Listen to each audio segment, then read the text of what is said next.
Today in Stop and Review, episode 4, Is This Not Real Magic in She-Hulk, Attorney at Law. My name is Max, and we're back to a brand new She-Hulk TV show review here on Max Talks Movies. If you're new to the channel, I do She-Hulk reviews every single Thursday, as well as other TV, movie reviews, movie rankings, and a box office breakdown show every single Monday. So please subscribe, ring the bell if you're new to the channel. Comment down below, is this your favorite, least favorite episode? We're now caught up with the critics who had the advanced screenings of the show, and we're almost really around the halfway point.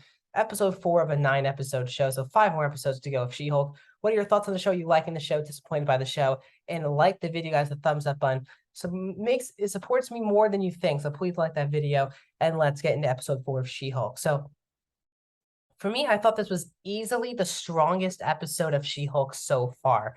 I felt like this was the most consistent episode from a tone point of view throughout the entire show. And I thought did the best job of balancing the actual messages that the show's trying to portray and the kind of fluffy, light humor that the show is doing. We finally got some She-Hulk action in this episode, and I feel like the addition of Wong has really helped the show the last 2 episodes. But I feel like the show has been kind of a mess the first 4 episodes from just a story point of view, just trying to get through it. You can tell that for some reason the 30 minutes is hindering the show more than it is helping the show out. And I don't think this episode is like a fantastic episode of TV or anything, but I felt like it was a very good episode and really what the show should be consistently. So this episode is about Wong suing his former, person who used to be a Kamar-Taj, not Johnny Blaze, like a lot of people are thinking in the Easter egg videos, but it's Donnie Blaze, played by Reese Coro, who's this magician who, because he's just desperate to get more people in the seats, uses the mystic arts after he got kicked out after a week. So using mystic arts. So Wong wants to sue him. And at the same time, the B storyline this episode was Jennifer getting on the dating apps. Now, I thought that I think it was last episode. It was the People versus Emil Blonsky, which also led to the B storyline of that jerk dude who works with Jen getting into a suit with the Megan Thee Stallion stuff. I thought that B storyline was really bad, and that made it one of the worst episodes of the show, just because I thought it was just such a B storyline to a point of it was just unwatchable when it got to that point, in my opinion. I thought that this B storyline was actually really interesting. It had some good messaging. While I think I could see, yes, can you see why men, I guess, aren't into the show? Because I guess they're not really including men in on these jokes. They're just portraying men in these ways. But I'm definitely not offended or anything like that, or gonna come like, screw you, She-Hulk, for doing this. I just wish I had a broader perspective on things. But still, the B storyline was really good, and I really thought the A storyline with Wong was really excellent. So we had this whole thing of them going to court. Let's start with the B storyline. As I said, thought that the idea of, Jen goes on this, she puts her attorney photo shoot picture as her cover picture for dating app, and Nikki's kind of like, what are you doing? And then she gets on all of these, she goes on this one date. It was a really awful date, but it felt like actually like a real date that would happen. The comedy of who would pay for the bill actually got me to laugh a little bit. That was kind of funny. And that was really good. And then they go from what Jen's kind of like, I just don't want to be She-Hulk. It's just, I want people to like Jen. And then she puts She-Hulk on the dating app. Everyone goes, she goes on multiple dates. With some people who I'm familiar with, the guy from Baywatch who is credited as like, has a weird credit. He was in Baywatch, the movie, not the show. And also David Otunga was one of the people she was dating. Otunga used to be in WWE, which is why I know him. Yeah, the actor's John Bass, who played one of the people who was people who kept asking about her, like her blood and impenetrable skin, which made me feel like he's probably the one who hired those criminals last week.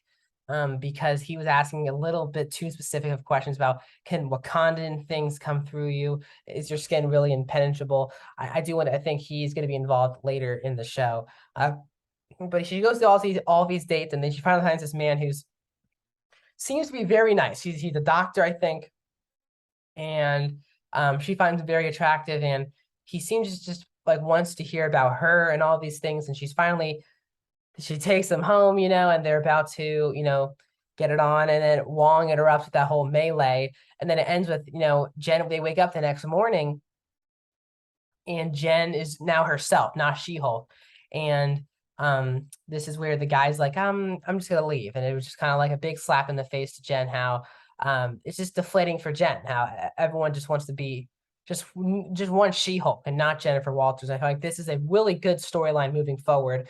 For Jen just embracing Jennifer Walters. And yes, it's going to be necessary at times to be She-Hulk and all these things, but she really needs Jen Walters to come through. And I feel like the more we get that, I think the show will be good. So the Ace storyline was, again, the Johnny Blaze stuff. I thought the Johnny Blaze stuff was really funny, with the drunk girl who turns out to like, he's been hanging out with Wong this whole episode.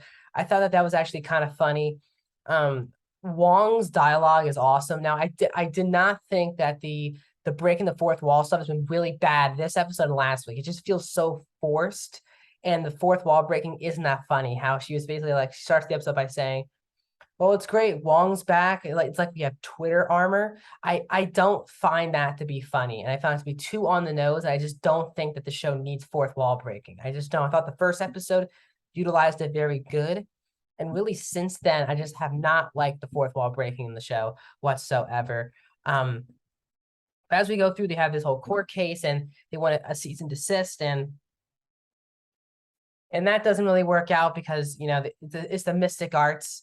But once again, Johnny Blaze is doing this whole thing, and then he lets all these demons come in, and then he asks for Wong, and then Wong comes in, and is like, I'm not saving this for you, I'm saving it for the universe. So Wong comes in, then he asks for Jen, and then She-Hulk and Wong have this really fun action scene. It's really the first full action scene for really She-Hulk of this extended version. Really liked her action scene, the comedy of it, how she really does feel invincible as She-Hulk. So obviously, and then that then leads to Johnny agreeing to the cease and desist from She-Hulk after she's like, I'll take this to court. Do you want me to take this to court, or will you agree to the cease and desist? And then he was like, I'll agree. But Wong has this thing with this girl, who, like, the drunk girl who he dropped off, and there's a whole backstory, I guess, on that. That I thought was really funny as well. Again, Wong is really good. Benedict Wong has kept appearing in all these MCU projects, and really is deserved. So he's really excellent as his character, and he continues to grow as this character. But again, it shows how both Strange and Wong both are just kind of out there as Sorcerer Supreme. They're kind of doing stuff on their own, and while they're kind of being hypocrites about what can be shown out in the Mystic Arts and one can't be. So I found like that idea is really strong. But we end the episode with Titania coming back, not on screen, but we hear that Titania is basically suing Jen. And then Jen opens the door and said, what am I being sued for? And Titania has the copyright licensing of the name She-Hulk. So that will be a really fun, I think that is the perfect storyline for this type of show. The fact that Jen's a lawyer, and now we're going up against someone who's also like a social media person who's suing because she copyrighted the name She-Hulk first, and Jen just took the She-Hulk name because people were saying it. I find that to be a really funny and perfect storyline for the show moving forward. With this, I really do. I'm starting to like just off screen the stuff between Jen, She-Hulk, and Titania, which I hope does continue throughout the show. So for me, I thought it was a really good episode of She-Hulk. I think this is exactly what the show needs to be every single week. I still feel like not all the comedy works, and sometimes the messaging is undercut because the show's only 30 minutes long. The show wants to get into some more action and comedy instead of the actual messaging of the show. And I still feel like the fourth wall breaking is really bad and not necessary to make the show enjoyable. But overall, I thought this is the best episode of comedy for me. I thought it was the most consistent tonally episode of the entire series so far. So for me, a big thumbs up for She-Hulk episode 4. So we have 5 more weeks here on the channel breaking down She-Hulk. Let me know your thoughts in the comment section down below. Like the video. More reviews are coming soon, including a review of Barbarian on Friday, box office breakdown show on Monday, and then we're back at it again. Episode 5 of She-Hulk next Thursday. I'll see you guys soon.